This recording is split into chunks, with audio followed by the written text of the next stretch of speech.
massive homeless encampment, and because there's trash all over the place in these encampments, it attracted a bunch of rats. And also, we've learned sometimes the rats eat the people as well, because if you're passed out on fentanyl, you'll get your foot gnawed on by a rat. So Yeah, maybe some people ate the rats too. Maybe it was a little symbiotic like an ecosystem, relationship. I'm not sure the food chain in the encampments, but well, Edward, it is with a heavy heart that the Maine Wire prepares to bid you farewell. But I think everyone is very optimistic about your future, taking a cushy federal job, abandoning us. I won't necessarily dox you and let people know where you're heading, but you will be fleeing the city of Portland. And I'll never forget when you first told me that you were going to actually be relocating into Portland.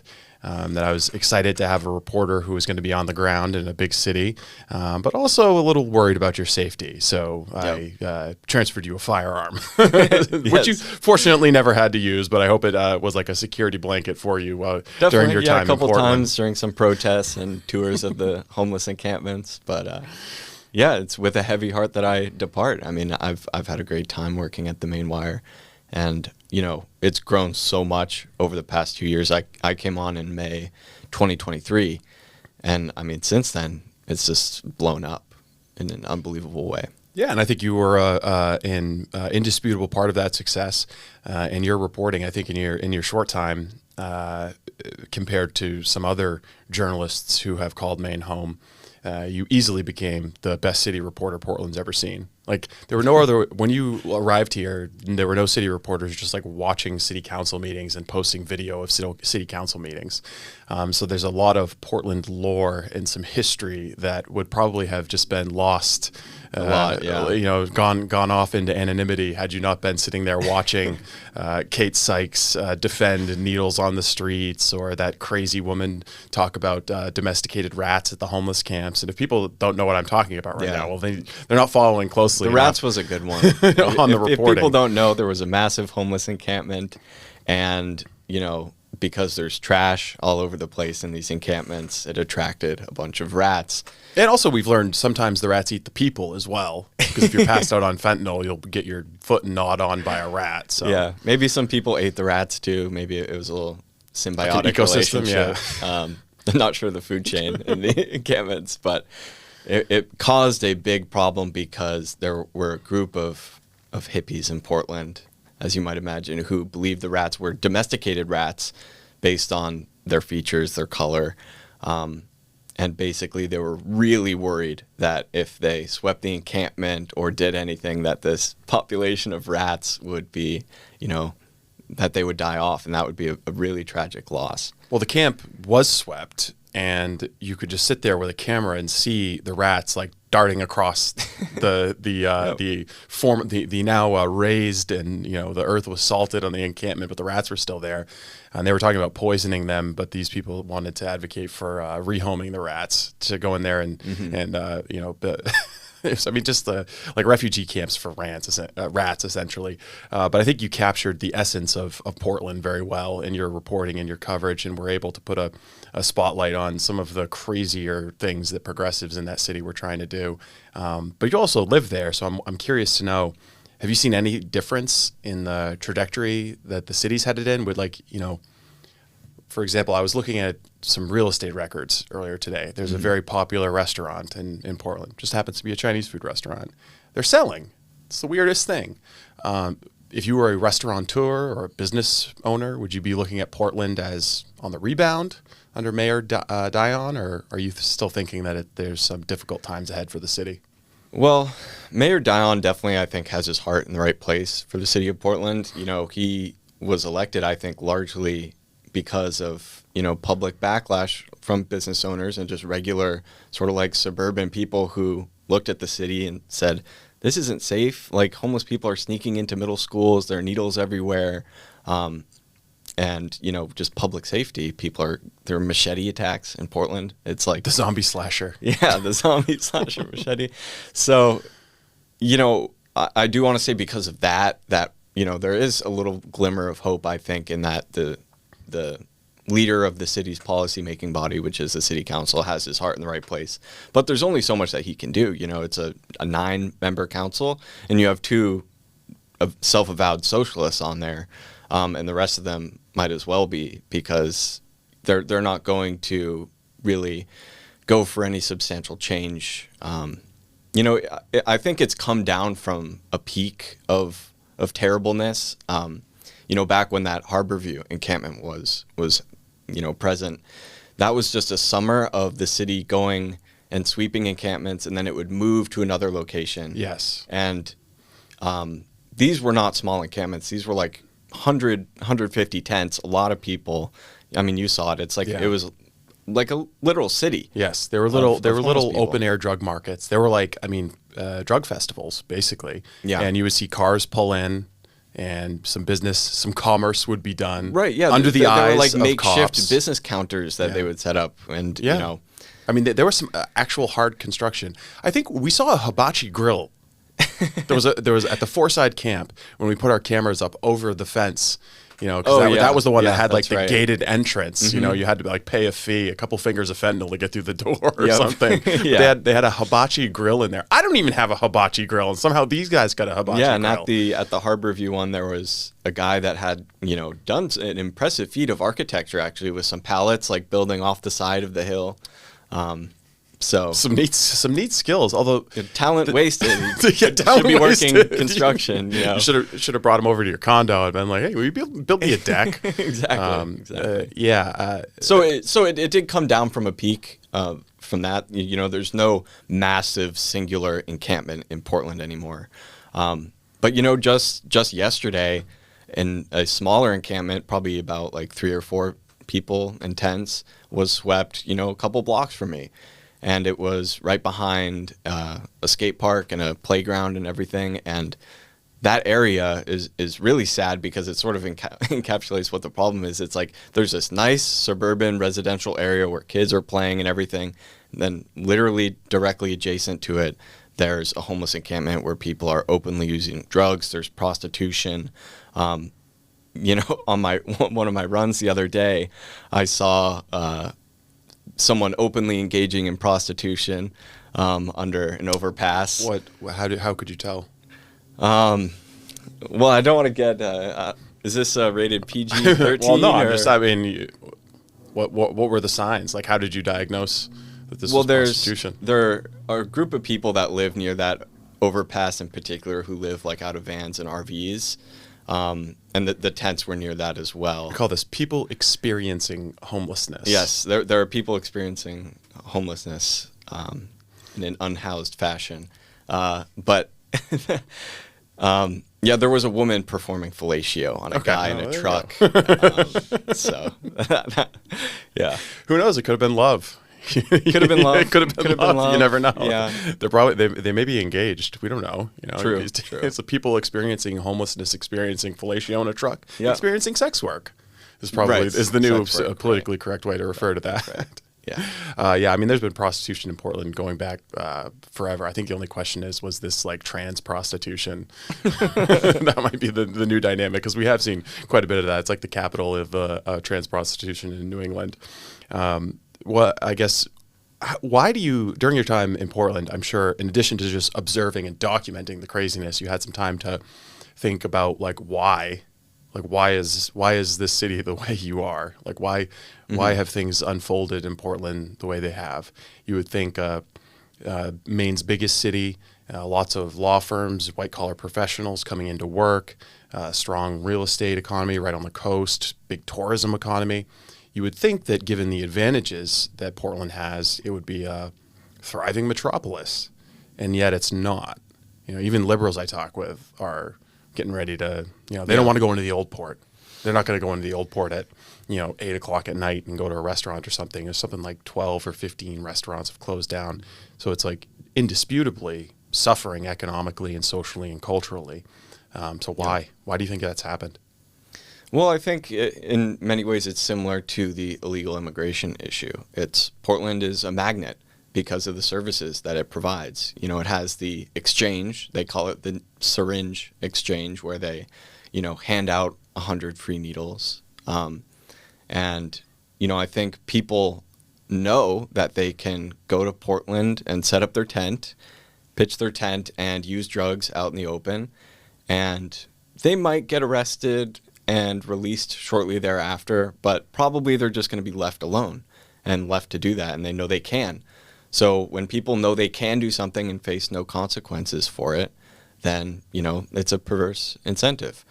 Back in the time when those large encampments were present in Portland, the narrative from the city was that there was no space in the Homeless Services Center, which is the city's big shelter.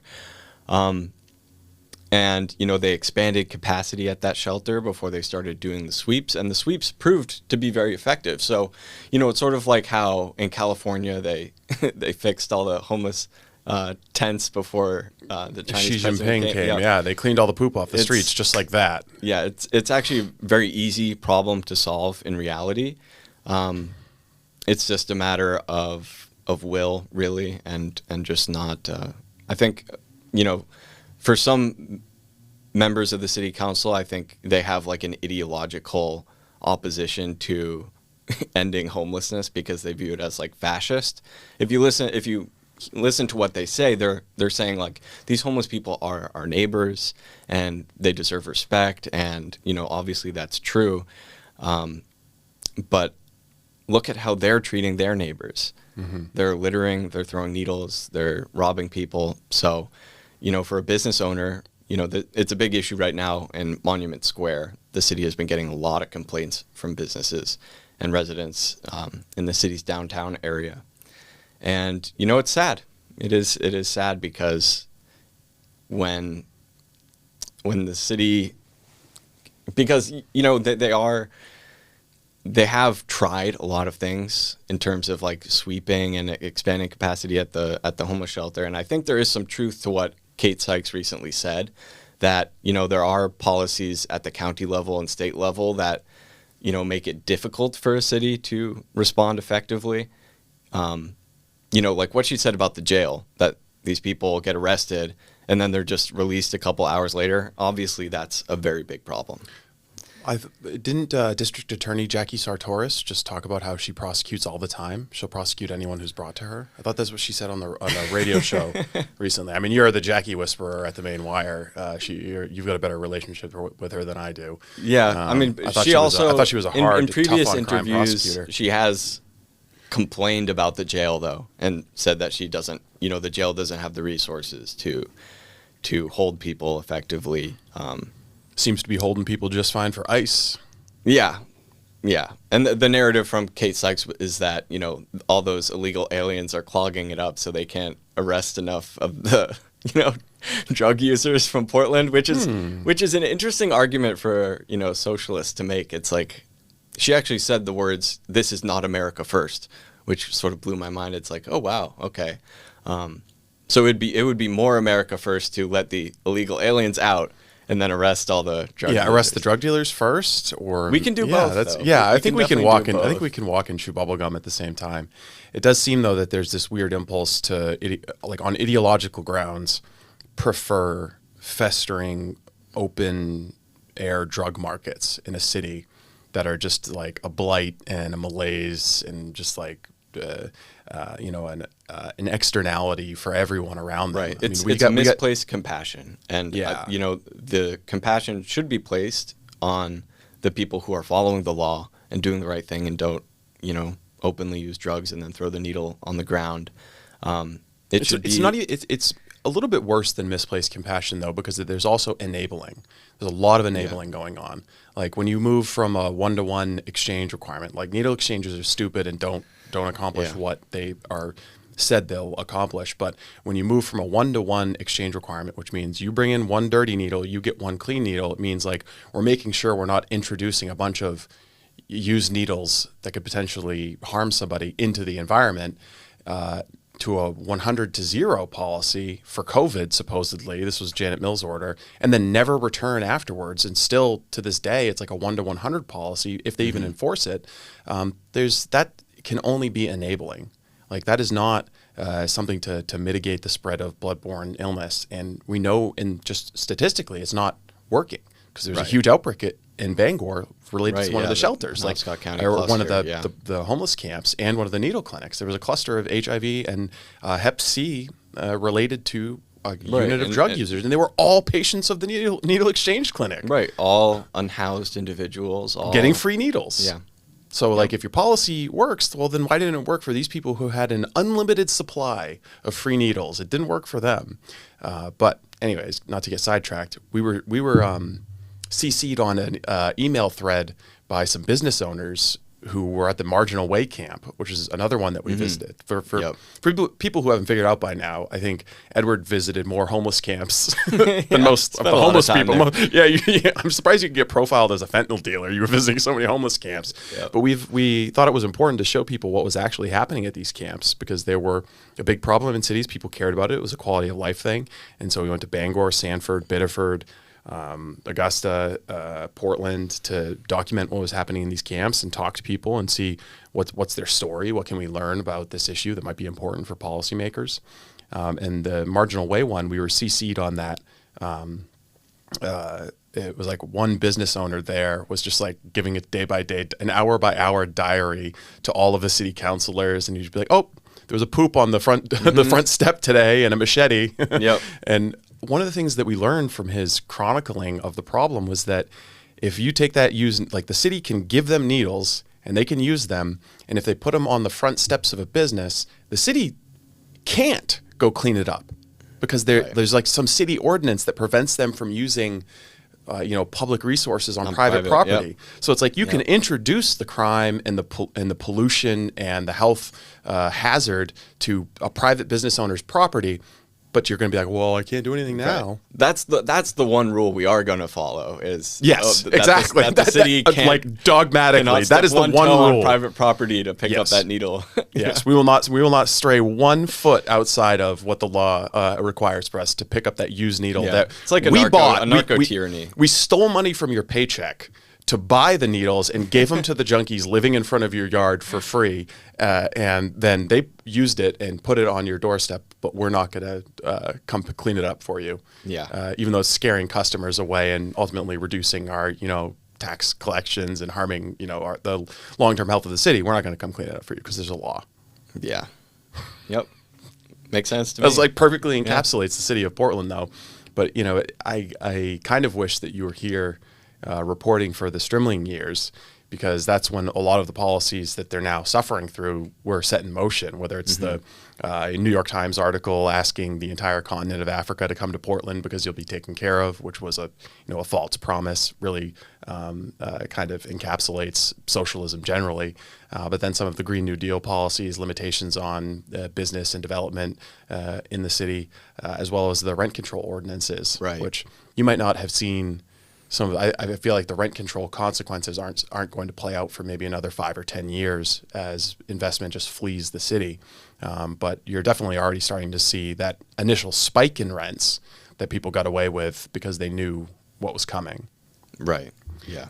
But I guess if you had to give some advice to your dear friends on the Portland City Council for how to improve life in the city, what would you say?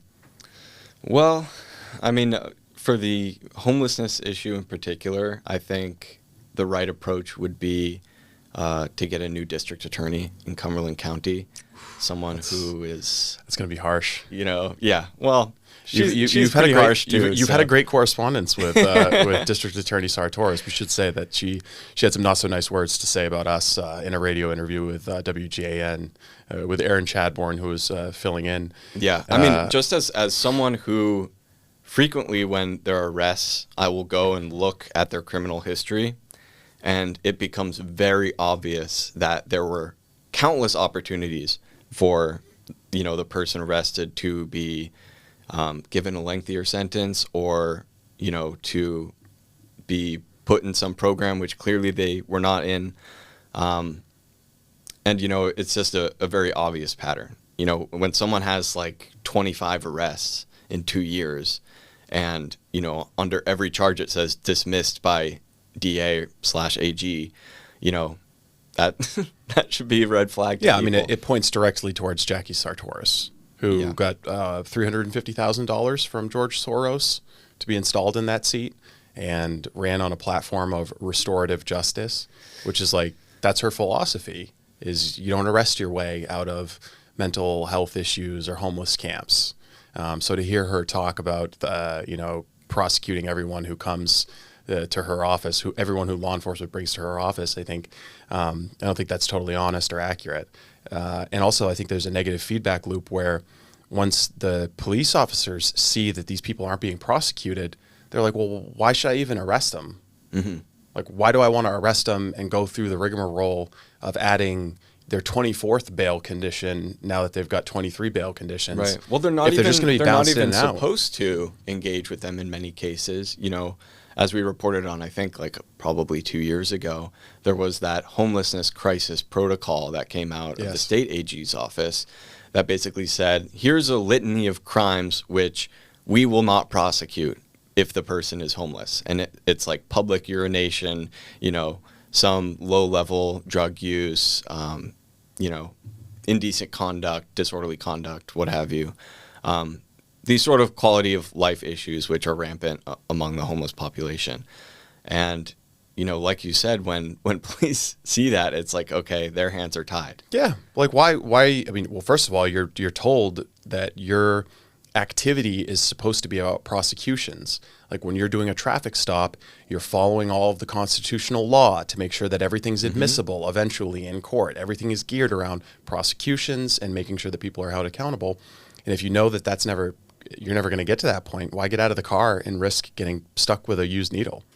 Right. So it's a bad district attorney can start a negative feedback loop like that gives in to the criminal impulse and gives the city over to that kind of homelessness. Yeah. And there might be some truth to the fact that the jail, might be understaffed and they might not have enough space.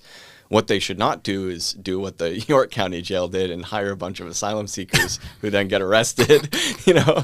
That's probably not a smart idea, but that might be the least of the problems that the York County Sheriff has at his jail. But we'll see. The other thing is, I guess the idea that someone who's in such a prominent position as Prosecutor Sartoris is in to just say, well, it's the county's fault, it's the state fault, it's everybody's fault except for mine, doesn't really truck with me because she has a platform. Where were you going up to the legislature? All of the leadership of the Democratic Party is in Portland, in Cumberland County. Like, why can't you get changes to the law? Like if it's everybody's fault but yours, get changes to the law done. Where were you advocating like prominently, publicly, and building support for changes that would reduce these obstacles that are in your way, that you claim are in your way? Right. And I don't think. I mean, you followed it more closely than I did. I don't think that happened. I think it was just like occasionally she goes on the radio and says it's not my fault, it's somebody else's fault. Yeah. And similarly, I followed pretty closely the last few months what the city of Portland was lobbying the legislature for. And, their primary focus is just on getting more general assistance money, which will make the problem worse. Because like welfare. I said, it's welfare. It's handed out by municipalities, reimbursed by the state government. It's, I guess, voucher based. So It's not your traditional EBT card. They were not lobbying for, increased more funding police for the Cumberland County Jail or anything like that. So, I think the idea that they've exhausted all things that they can do to address the issue is false. Yeah. And again, all of the leadership of the Democratic Party is in Cumberland County. They're all like Portland people, basically. So you think you would have a disproportionate sway over the legislature if you wanted to get something accomplished. But all of the lobbyists from Portland focused on was welfare money. Yep. Even as weirdly, the general assist, like the shelters are starting to close, the migrant resettlement agencies are starting to close, like, and there's just like these little notes and stories that like, the asylum seekers stopped arriving and we just can't figure out why. It's this like mysterious thing. Like all of a sudden there wasn't a huge line of asylum seekers at the door, like homeless, jobless, and looking for welfare.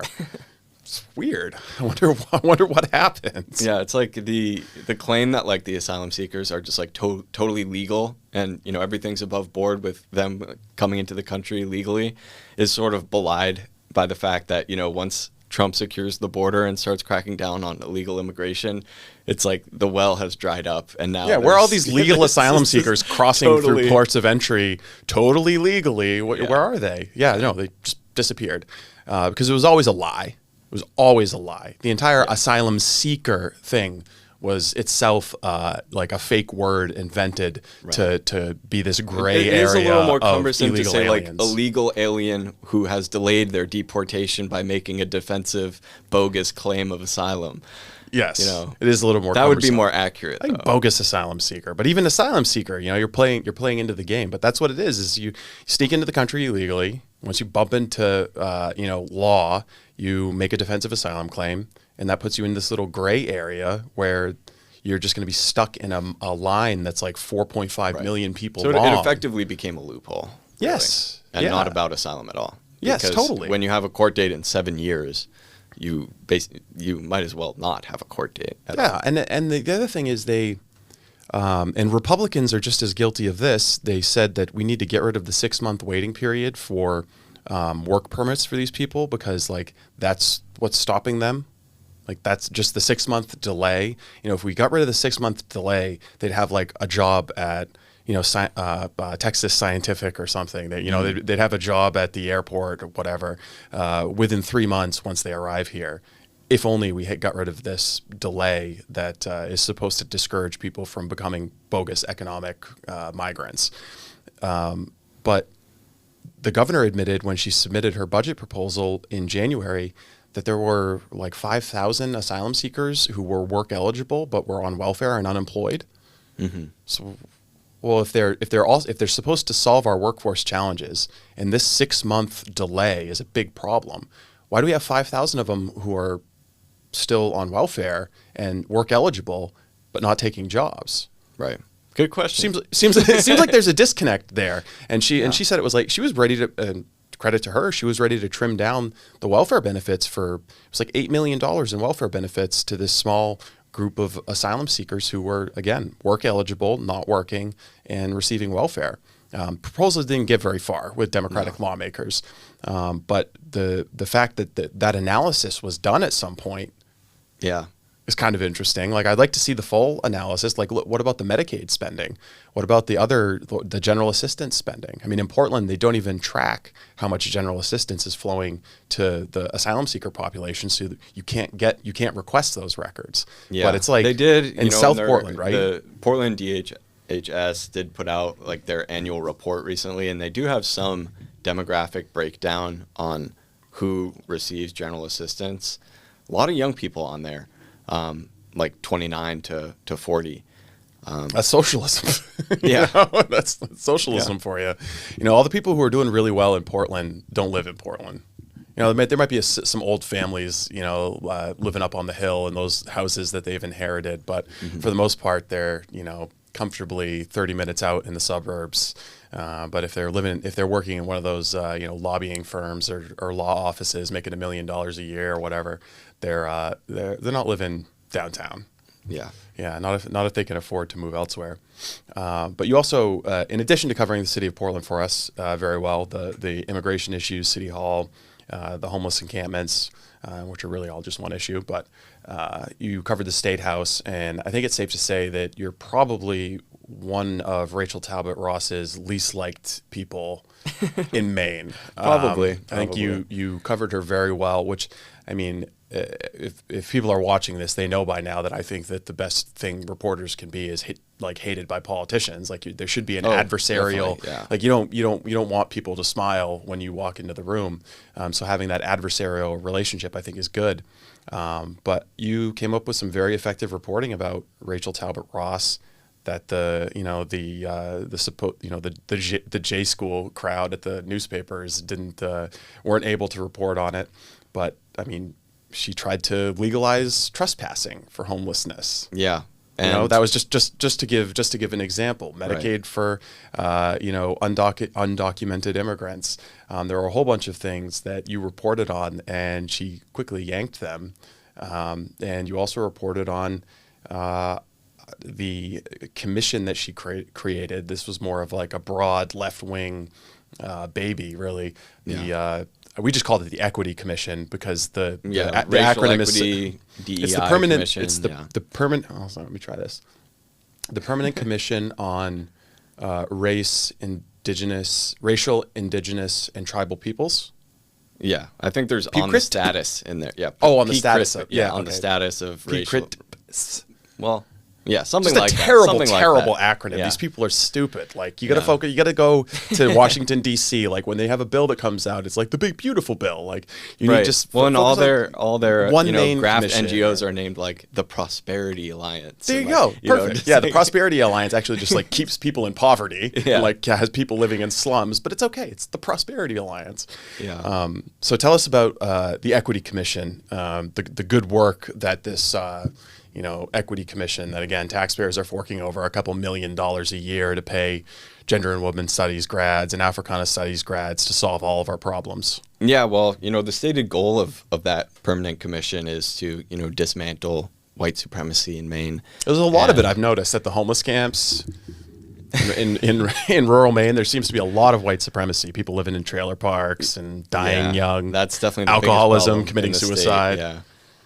One of the interesting things as well that I found out about the permanent commission is a funny thing about the way it's structured. It has commissioners, and they're all from these nonprofits, these NGOs.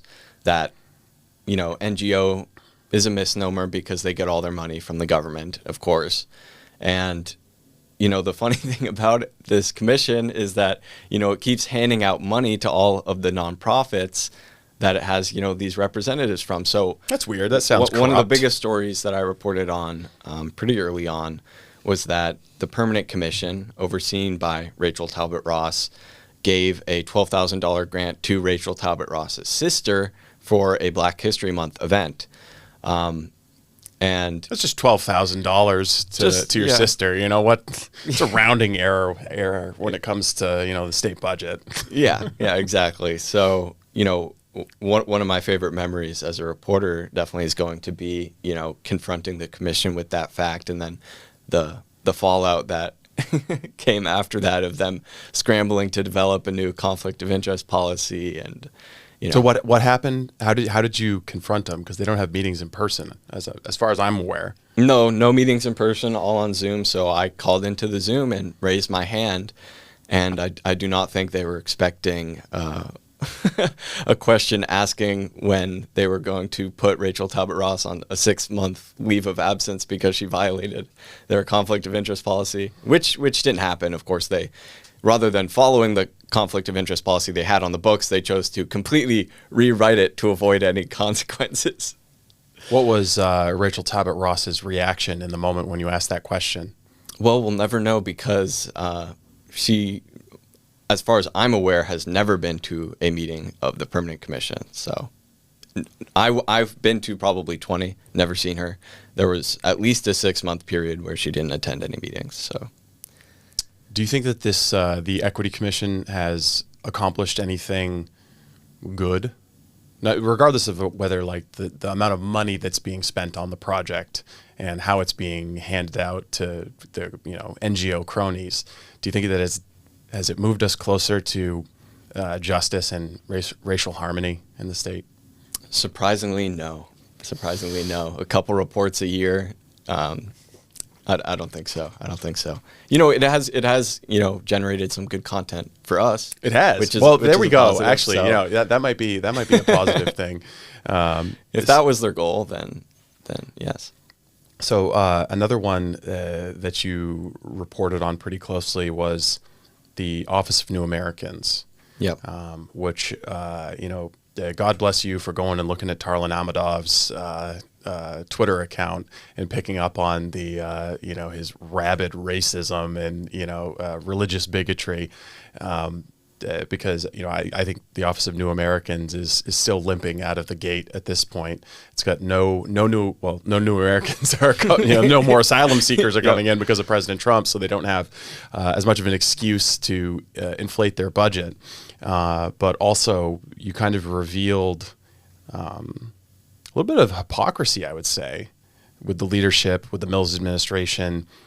Terrible vetting by the Mills administration, just no vetting whatsoever, cronyistic hiring, just really like pulled back the curtain on this, like this veneer of nice, progressive, happy Office of New Americans, and you just kind of look behind it a little bit, and it's like, oh no, this is actually like really, really corrupt and bigoted and like against everything that you say and against assimilation, and is just like really bad for Maine. So tell us, just like what did you know about the Office of New Americans as the legislative process was unfolding, and about your discovery of Mr. Amadov? Yeah, so I mean, the Office of New Americans, it was announced like almost a year before it came into existence, originally through executive order by Governor Mills. Basically, it would put Maine into a network of states that have similar offices, which essentially function as a clearinghouse for services, social services for migrants. And, a lot of arguments were made about the Office of New Americans. People were saying it was benign because it wasn't like they were going to provide the services. It was just, the place where all the services were going to be. And, some Republicans actually used that argument in committee. I forget which representative did, but some Republicans supported it because they said, well, this will coordinate everything so much better that, it's actually going to save money, and, the whole system is going to function better. As we've seen, I don't think it's going to be functioning at all, this Office of New Americans. But so basically, I think around December, Governor Mills announced that she had appointed Tarlin Amadov to be the first director of this Office of New Americans. I didn't grow up with a lot of Amadovs in Dexter. What is Mr. Amadov's experience? What brought him to Maine and made him put him at the top of the list for Governor Mills when she was looking for people to have $150,000 a year jobs in the government? He is from Azerbaijan. He immigrated to Maine, I think, early 2000s. And, he has his own nonprofit, the Azerbaijan Society, which is... I'm aware of it. It's gotten some no-bid contracts from the Mills administration that were later covered up and obscured on the website. That's right. And,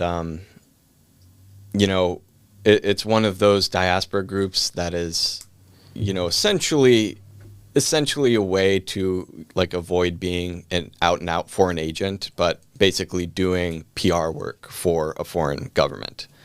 And I would say you're not the only person who has alleged that Amadov is an unregistered foreign agent, because he's not. He hasn't registered under FARA, but multiple people who read your reporting and had experience with Amadov or were critical of his positions for obvious reasons, very intentionally alleged in their letters and their comments to you that he was a foreign agent. Right. And it wasn't accidental. This guy has like a 20-year history in the state of beef with the Armenian community, which I just randomly stumbled across because I looked at his Twitter profile, which was just full, like every tweet was, either retweeting the Azerbaijani president or, something about those pesky Armenians, or Kim Kardashian and devil horns, Just like the same tweets that if you just took out Armenians and put in, like Jewish people, would have everybody in an uproar. Yeah, well, I shouldn't say everybody, not the Maine Democratic Party, because they don't care about anti-Semitism or Jew hatred. But if you were to put, say, an asylum seeker, if you were to put like an asylum seeker Muslim in there, that person would ever be, they'd be jailed, put on any government position, or not canceled, much less put to lead the office of welcoming new people into the state. So the irony was just beautiful, and it was not lost on people. That the head of the Migrant Resettlement Office had this irrational hatred of like one class of migrants. Exactly. Yeah. So and it was his Twitter account. Again, you're a fabulously talented investigative reporter, but he didn't make this one hard. His Twitter account was at Tarlin Amadov. Yes. Location, Maine. He tried to be sneaky. He did. The second that we put it in an article, he changed his location from Maine to Maineville, Ohio. And then I guess he decided that wasn't clever enough of a ruse, so he ended up deleting, but it's just insulting. I screenshotted everything. It's insulting that foreign, we've become so lazy as an American society that the foreign agents don't even have to have like a level of talent. They're not what they used to be. Yeah, they're not even trying to hide anymore. It's like the Chinese pot growers. They're not even trying to hide. It's kind of offensive to me. Yeah. But so I think you've probably written maybe 10 stories about Tarlin, because once you wrote the first story, there were a lot of Democrats and a lot of, without giving away any confidential sources, there were a lot of people who had long experience with him, and not a lot of them were good. Yeah. Yeah. And, you know, just with each story, more sort of came in about him. And, you know, one of the big things is that he is a really connected person in Maine politics with really important people in the Maine Democratic Party. So that was another aspect of it, that, you know, this appointment of Tarlin to this migrant resettlement agency, I think pretty clearly was not, you know, because he was, you know, some excellent, you know, I mean, what is the skill individual. set even? What is the skill set that you need Running to a be Zoom meeting, the migrant, running the a Zoom migrant meeting, resettlement yeah. guy? Just like shuffling money around, duking money to your friends in the NGO world. Like, I don't even know what is that job NGO interview? gets government grants, basically. Yeah. I think is the idea. Yeah. So his appointment actually, though, I guess we learned later or before, came after he took led this junket. That's a bunch of Democratic lawmakers went on. And again, this is another thing where, like the Portland City Council stuff, the no-bid contract stuff, there's just one area of state government that's pretty important that, you know, no other mainstream reporters are looking at, even though it's, I think, significant. But you decided to look at all of the financial disclosures for the state reps, basically all the financial disclosures that are submitted that show, you know, a state rep or a state senator or an executive level or a director level employee in the executive branch, what they have for incomes. Right. So it's basically a very, very basic, very limited disclosure that allows you to see, like, if somebody is, for example, advancing policies that would be, just to pick a totally random example, very, very beneficial for GWI, the infrastructure company. If they're trying to like pass stuff that, I don't know, is like millions and millions of dollars for GWI, you would see that on their financial disclosures, like, right, very or plainly. if they own a sketchy banana farm in South America. Or, yes, just as a completely random hypothetical example. Yeah, completely theoretical. Totally theoretical. And what you found was a number of Democratic reps went to Azerbaijan. It's kind of weird. Very weird. I think when you told me about it, I brought up the trade, like the trade volume between Maine and Azerbaijan, because usually these trips are like about trade, so it makes sense to go to Canada. Or you can understand like a delegation going to Moncton or something. You know? Maybe not Baku or So what did you find out about the trip to Azerbaijan? I'm sure they all talked with you about it. They did not, but the pictures sort of speak for themselves that they posted on their own social media, where they're, you know, happily posing and smiling in an area of the country that was, you know, according to Armenians, ethnically cleansed. But, you know, at the very least, you can say like it was militarily occupied, and the population that was there was basically forced to go somewhere else. So why is it's in Nagorno-Karabakh, right? Yeah, is the region. Why is it so, why is it so controversial, like what happened there and what it's called? Because there seems to be that disagreement of like, you know, though the Armenians claim this and the Azeris claim this. Why isn't there actually just an agreed upon, well, no, this is what happened. The Azeri military came in and Armenian Christians had to flee churches and homes that they'd been in for hundreds of years, and it was like forced displacement. Yeah, I mean, it's complicated. It's sort of similar to like situations that played out in the Balkans, where there's a region of one country that, because of the political boundaries of that country, you know, there's a ethnic majority that is in a country that is run by a different ethnic majority. So basically the area, Artsakh, as they call it, the Armenians call it, you know, has, this is how I understand it, had a large Armenian population. It's a historically Armenian area. But it was within the borders of Azerbaijan, basically. Okay. So the lines on the map didn't match the cultural, you know, social right, and that fuels all sorts ground. of issues. And so the Azeri military comes in, pushes the Armenian Christians out, and then Representative Deka Dalak shows up and takes like Instagram pictures in front of the churches. Right, great photo opportunity, like an empty Armenian church. Yeah. It's a very strange impulse. It's like, Justin Bieber going to a Holocaust camp to do like a photo tour, or, Right. tweeting like happy Yeah. things about it. Like, I mean, very, very strange impulse on their part, unless it was intentional, unless they were trying to send a message. Yeah, that's a question you always have to ask. Is this person stupid or evil? And, some cases it's both. Probably in many cases in Maine with the Democratic Party, it's definitely both. But, apart from even just the bizarre photo ops, the whole thing is strange because, why are these 4 politicians from Maine meeting with like top level Azeri officials? And, It's a question that's never been answered. no. As far as I know, I don't know that the Press Herald or the Bangor Daily News have had the same level of curiosity that you did about this particular story. And I think it broke through in part because, credit where it's due, The Bollard, the left wing, used to be an interesting paper. Now it's just kind of tedious. They actually they covered it maybe, I don't know, 9 or 10 weeks into your coverage of this entire saga. Yeah. They did an article saying, hey, why is this guy still the head of the Office of New Americans? Like, why aren't we paying attention to this?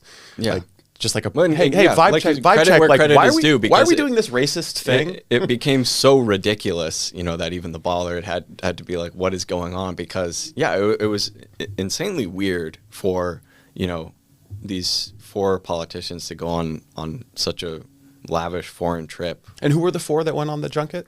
It was Decca DeLocke, Former mayor of South Portland, Yeah. current member of the Appropriations Committee, former assistant executive director at Gateway Community Services, current co-founder of Cross Cultural Community Services, which is Rachel Talbot Ross's sister's nonprofit. Yep. There was also State Senator Jill Duson, Okay. who is my state senator, believe it or not. So, yeah, she was there. I think Mana Abdi as well. Yes, from Lewiston. Yep. Can't remember the 4th one. It's been a while. Paul Aronson. Yeah, probate- the probate judge in It's Cumberland kind of a County. weird fit. Yeah. Also, the Gateway Community Services guy, My CEO, good friend. Yep. Somali warlord. Yes. I think he was an odd fit on that junket. Very interesting. And again, I'll reiterate, they're all invited to come on this podcast anytime they want to talk about it and explain why they thought it was beneficial for the interests of Maine to go on a junket paid for by the Azeri government to Azerbaijan. Seemed like they had a very nice time and met some very fancy people and had luxury hotels, probably some good food, I would imagine. And also, I think the sole remaining employee of the Office of New Americans was on the trip too. Yes. Eklas Ahmed.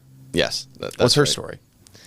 Well, as far as I know, she came to the United States as a refugee, and as far as I'm aware, her career has just been creating a nonprofit, basically. Does she have any position on assimilation that she's stated in a video or something? Yes. She in an interview on YouTube, she did come out against assimilation, which is an interesting stance to take. Really? That's outrageous. Yeah. So I learned that one from Tucker. So sometimes you ask questions that you know the answer to. Yep. So the sole remaining employee after getting rid of the guy who was just had this unbridled, irrational animosity towards a religious and ethnic minority, And who was at the head of ostensibly the a Office foreign of New agent. Americans. Yes, And we should say, potentially to a foreign clarify, getting rid of just means putting him back in his former government job. Correct. Yes. So yes, he was moved. He was shuffled back into a job at the Maine Department of Labor, Right. making $135,000 or $140,000 a Thereabouts, year. yep. Yeah, and will probably be there for the rest of his life as long as he wants to have that job. Thanks to the Maine Service Employees Association, those great state and government worker unions.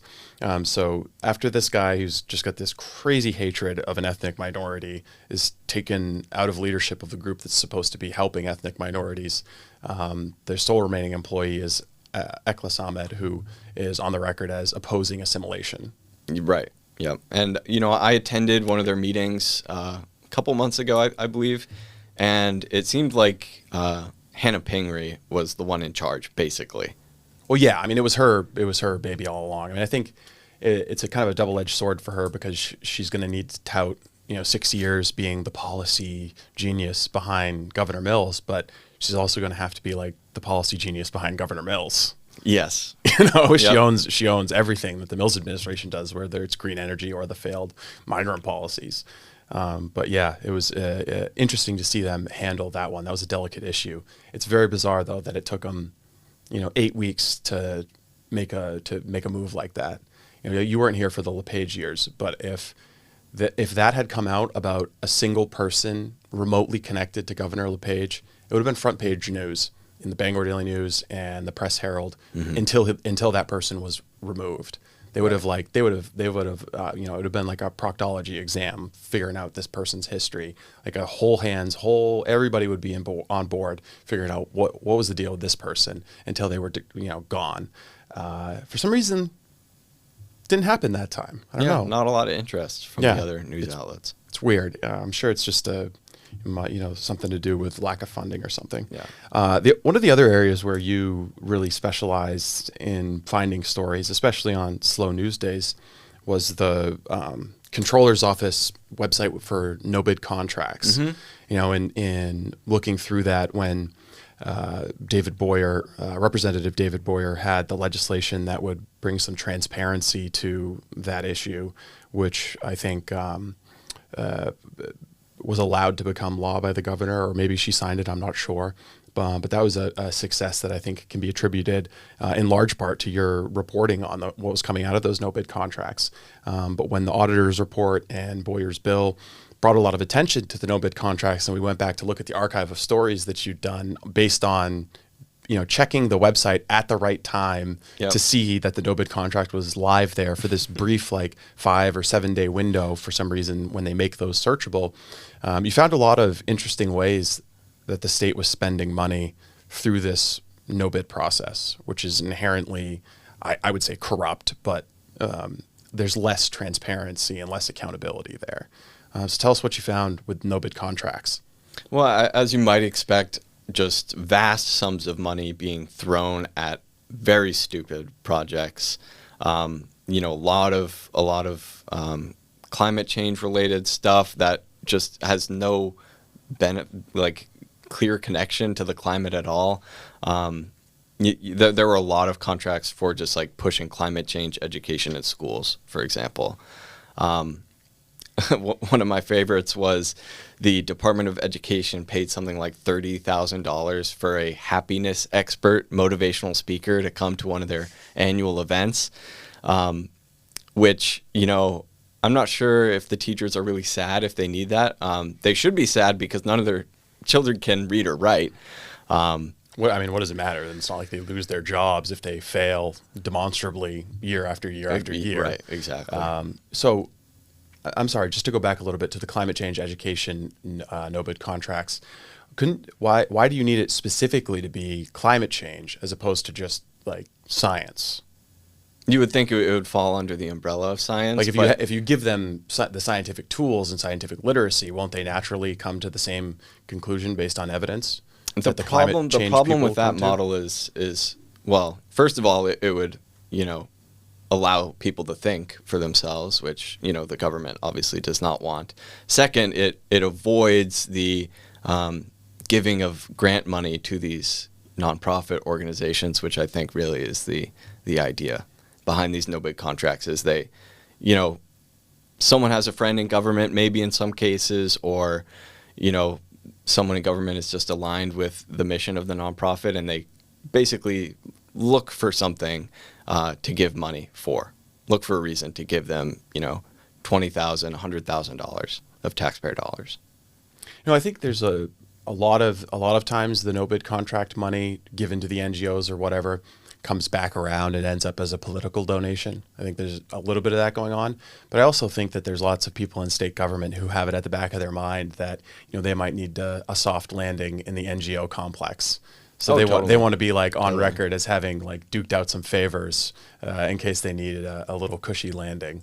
Yeah, and you see it all the time with like the other thing, looking at the financial disclosures, a lot of the Democratic politicians in Maine have their own nonprofit or are on the board of nonprofits. And, funnily enough, a lot of the times those are the nonprofits that are getting a lot of government contracts. That's weird. Yeah. Based on your experience covering the no-bid contracts and looking at these financial disclosures, would you say that the Maine Ethics Commission could be a little tougher, a little stronger, could have better enforcement mechanisms and better disclosure protocols? Certainly. I mean, especially after the auditor's report came out, I mean, it's obviously a huge area where there's obvious corruption, very blatant corruption. And I mean, the system, sort of like, as you said, when you introduced the topic, it's like it's sort of set up for corruption. The idea of no bid contracts, getting rid of the competitive process, not having an RFP, where businesses submit proposals. It's, it goes against basically every principle that would allow for for transparency and accountability for the government. So yeah, it's difficult to explain to people just how stupid the system they have set up to hide this is, that they're required by law to publish the notices of intent to waive competitive bidding, but they only keep them up for 5 to 7 days. Then they disappear. And it would be totally easy and totally free to just not do that. Like, you could have them just be searchable forever. We're talking about a minuscule amount of data storage. This is not an expensive thing. Right. This is just a little file that you keep up on a website. And you know what? They do keep it up on the website anyways. They just make it unfindable and unsearchable right, exactly. and non-indexed after a period of 7 days. So that could be nothing less than deliberate. They're deliberately trying to hide how they spend money through the no-bid process, but doing just like the bare minimum of legal compliance when it comes to disclosure. So you literally had to like check the website. If you went 8 days without checking the website, you could potentially miss something. Mm-hmm. Right. So I would frequently go on basically every day, refresh the page, see what stupid thing the Mills administration was spending money on today. It's called journalism. It's like there were some things that you did that were extraordinary acts of journalism and required bravery, but checking the no bid contract website, I think, was a pretty basic one. But it's that kind of behavior I don't think is happening at the Press Herald newsroom or the Bangor Daily newsroom. I guess probably the best way for people to get familiar with your reporting would be to just go to the Maine Wire website and click on your name on your byline. But I think it was I wanted to have a moment to talk with you, so when you disappear, people won't think that some organized crime family got you. If you had some predictions to make about Maine politics, we got into this a little bit last night at your going away dinner, but. If you had some predictions about the Republican gubernatorial race, the Democratic gubernatorial race, do you see things in 2026 changing? And who are your favorites to win races at the state level? The changing, I mean, like, is there going to be like a Republican governor elected? I'm really not sure. I think it depends a lot on national politics in a lot of ways. I think it'll depend like how the midterms go and how angry people are at Trump at the time, because I think that drives a lot of momentum for the Democrats and voter turnout. Basically, is how angry can we get people about the national administration so that we can get a Democratic governor elected here. I mean, that and registering non-citizens to vote in Lewiston, Portland. Yeah, of course, and hiring community health outreach workers to go phone bank and knock on doors. Yes. So there's that going on. In the Democratic primary, I think my prediction is Troy Jackson will beat Shinna Bellows. I think that. Don't forget about Hannah, the Office of New Americans. Isn't there? There's one other one. Angus King III. I almost forgot about him. Yes, I think I would like to believe that Troy Jackson has a little bit more appeal, just because he's, I think he comes across a little bit more authentic. He's like a 12th generation logger or something is what he says. Yeah. But I'm willing to bet that I've probably cut down more trees than Troy has. I haven't filed as many disability claims as he has, but yeah. I mean, he's a union guy. He has like a little bit of a populist thing going on. That's for sure. You cannot take from him that he is a union guy. Yeah. Doesn't matter who it is, whether Bath Iron Works, big defense contractor, do they need to be threatened and shaken down for the unions? Hell yeah, he'll do it. Yeah. I mean, so I think that sort of rhetoric, just like more broadly in the Democratic Party, is getting more popular. Sort of a Bernie style approach, but a little less, not as like out and out progressive. It's more populist. It's more union. It's more worker centered. So I think that's more popular than someone like Shenna, who's clearly very progressive and leaning into that, a lot more. Yeah, but progressive in like a Machiavellian way. Like you really never know what she actually believes. She's just like, no permanent fixed beliefs, but just like whatever's going to be best for Shenna. And it's interesting that Troy, despite being the labor movement or labor union guy, lost the endorsement of the Maine People's Alliance, which is, SEIU is one of their big contributors. They're typically, a lot of their volunteers are union people. They're typically one and the same. They're fighting on the same side of a lot of causes. And Bellows isn't as much of a, like a union person. So that was interesting to see like a very immediate, deliberate It is sort of surprising. schism, And I I think guess. it speaks to, what they see in Shenna, which is someone who will, basically push their ideological line further than anybody else. Well, and keep the money flowing, right? Yeah. I mean, the existence of the left-wing nonprofits depends not on private sector philanthropy so much as on taxpayer money being shunted into their coffers. Exactly. And I think Bellows understands how that game works. So we've got you guys. Troy Jackson wins the Democratic primary and faces off against, on the Republican side? I don't know. I have no clue. It's hard to say. I mean, what do you think with the way it's shaping up so far? Well, I think that there's, more candidates will jump in, and I think that will be lots of brutal campaigning. I mean, a big primary like that is kind of like a bar fight. Your best fighter might get unlucky and catch a haymaker coming from some corner because he's focused over here. So there could be, opposition research or, a coincidence of negative ads targeting some candidate. Right. There could be a misstep in a debate or at some public moment where the candidate who's best equipped to do the job gets taken out. So there's a lot of unexpected things that can happen from now until 2026. But I guess if I had to bet on the declared candidates right now, I don't even think I can list all of the declared candidates right now. I'm going to go with Ken Capron. Okay. Yeah, I think he's got the best chances to win the Republican primary. Yep. Yeah. I don't know. I just find the Democratic side so much more interesting because they're all so detestable. It's way more fun to follow. It is. Do you think they in the legislature? Do you think Republicans take back the House or the Senate? Like you said, national politics coming into the first, supposedly, historically a president's first congressional elections goes against him. But this is kind of a hybrid year for Trump because it's like a second term.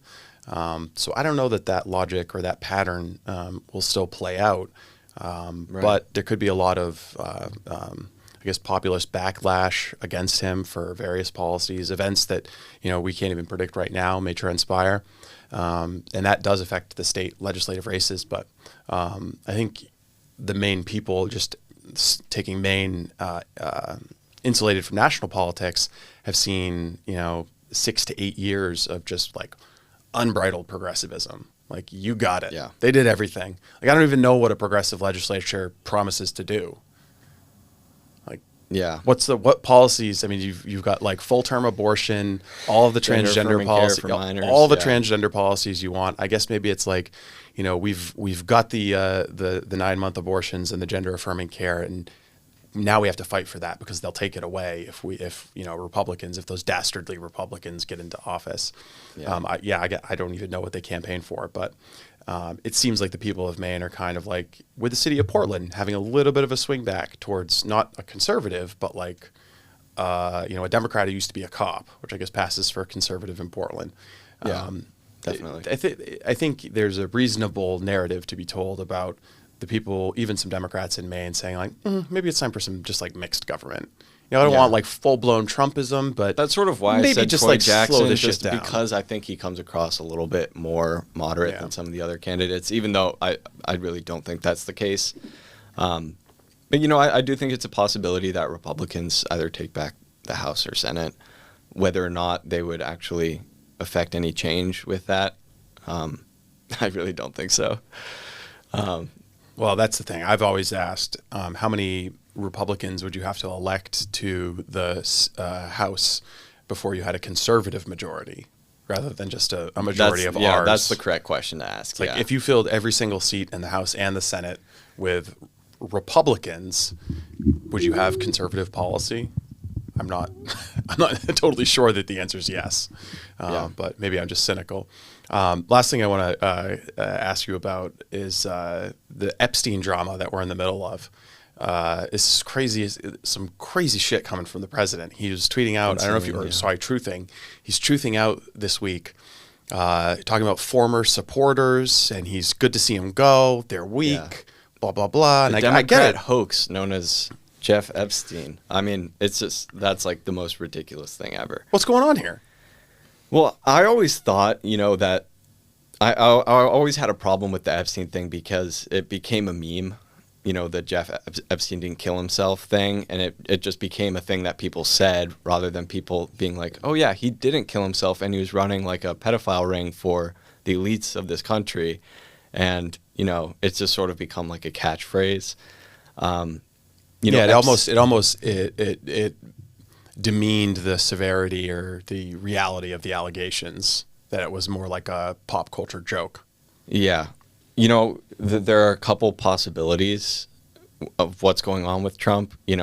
Obviously, like a lot of the Democratic side and people that don't like Trump to begin with are saying like, oh, he's doing this to cover up that he's in the files and he went to the island, blah, blah, blah, which I don't think is true. I mean, just like, I don't know Trump personally, but I sort of doubt that. Well, I mean, the obvious rebuttal to that is it presupposes that the Biden administration and before that the Obama administration cooked up like fake Russia collusion hoax, like 4 different attempts to lock Trump in a cage so that he couldn't run for re-election, and it cooked up all these like fake crazy attempts to stop him, but just like had the Epstein thing that they easily could have. Yeah. Like they're calling for it now to be released. Right. If they had it, I think if they had anything on Trump, we would know about it. Yeah. And then like this letter that the Wall Street Journal reprints, which is insane that they would, no, I guess not reprint the letter, but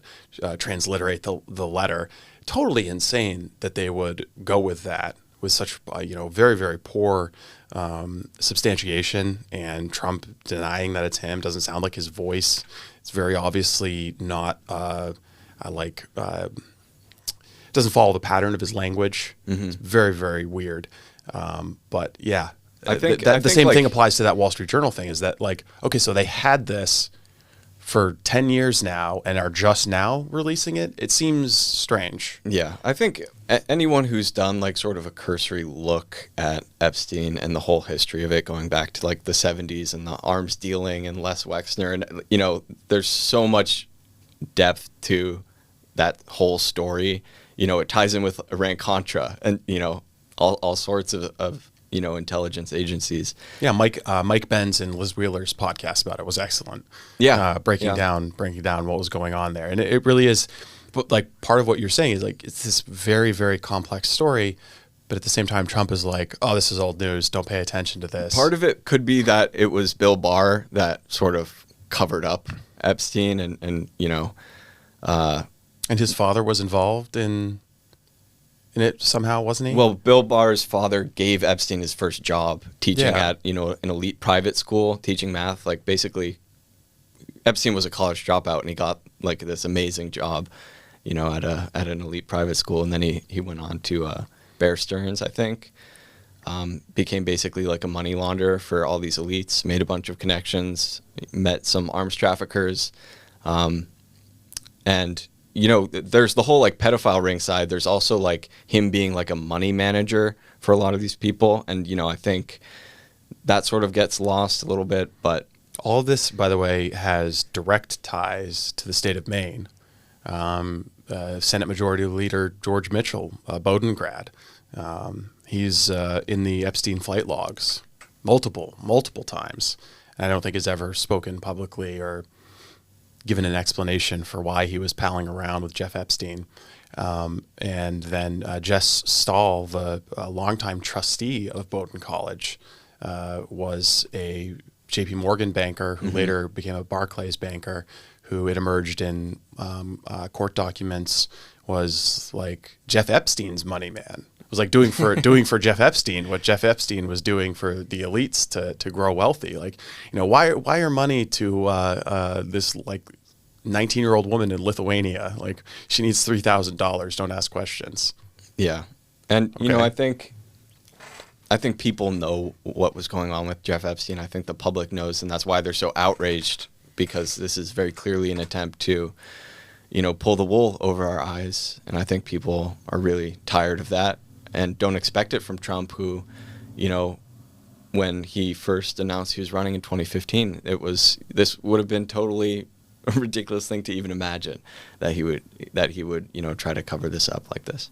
So I guess there's a bunch of questions. I just want to get this out there because I know you follow this stuff, but who benefits?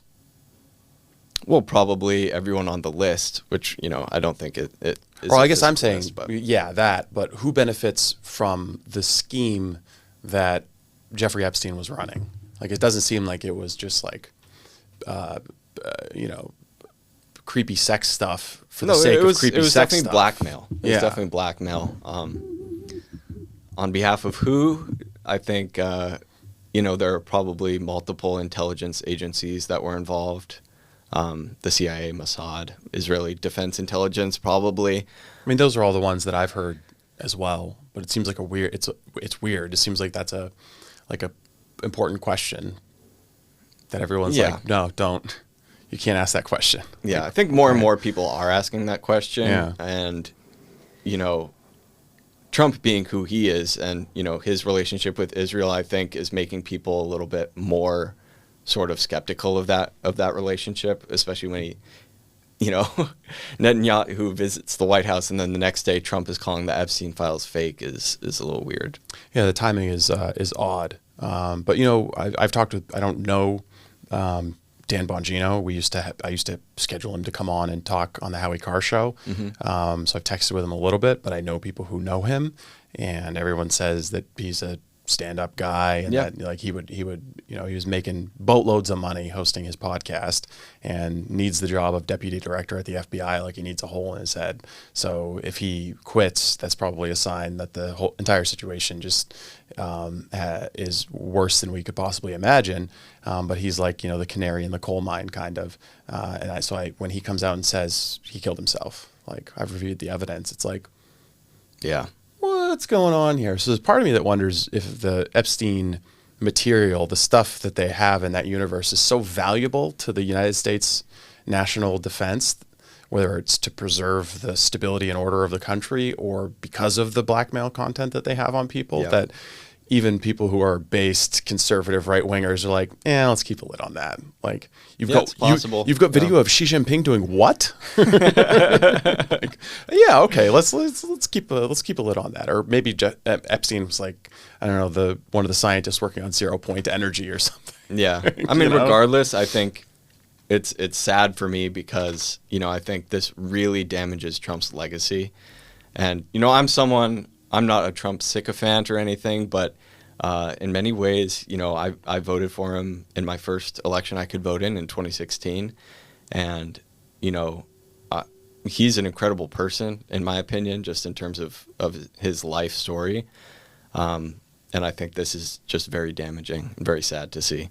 So, yeah, it's very, I think it's going to cause a lot of disillusionment because like the Epstein stuff became a kind of like a voodoo doll or I guess an effigy for deep state cover-ups Right. and the intelligence community getting away with stuff. Like the elite get to play by a different set of rules. There was a lot poured into what the Epstein files represented, and Trump was supposed to be the one person who finally was going to come in the room and flip the table over and Right. say, no, we're not playing by the same old It rules. feels like a big betrayal for in like his most loyal. in like a month space, he's like, no, we're bombing Iran. We're not gonna release the Epstein files. There's nothing there. See you later, former supporters. Like, that's a big Democrat hoax. Nothing to see here. Focus on my accomplishments. Maybe we don't need to deport the farm workers. Yeah. Are you getting tired of winning? No, I'm not. I'm not, in fact. But I think we can leave it there. Enough speculating about national politics on our part. Our bailiwick is the state of Maine, which often finds itself in the middle of national politics. But do you have any parting thoughts for the Maine Wire audience, your legion of fans and admirers, and the people that you've talked with and gotten to know during your time here in Maine? Presumably, you're coming back right after your federal employment ends. There'll always be a job for you. Perhaps. There'll always be a job for you at the Maine Wire if if the state still exists. If our Probably language, not to Portland, but I know you speak multiple languages, but when you're done with your federal job, if you've learned Somali or something, that could be the official language of Maine by the time you're ready to come back here. So, but if you still speak the dominant language in the state of Maine, when you're ready to come into the private sector, you're always welcome back at the Maine Wire. Yeah, well, I just want to thank everybody who's read my stories over the past 2 years and enjoyed my reporting. I've had a great time. Edward, thank you very much for making it easy to start the Maine Wire up here, making my job a lot easier, and intuitively taking to the role of being an investigative reporter in the state of Maine. You'll be impossible to replace, and you'll definitely be missed. So thank you for always comporting yourself here with integrity and intelligence and compassion, and you will be sorely missed. And we wish you the best in all of your future endeavors. Thank you. Thank you.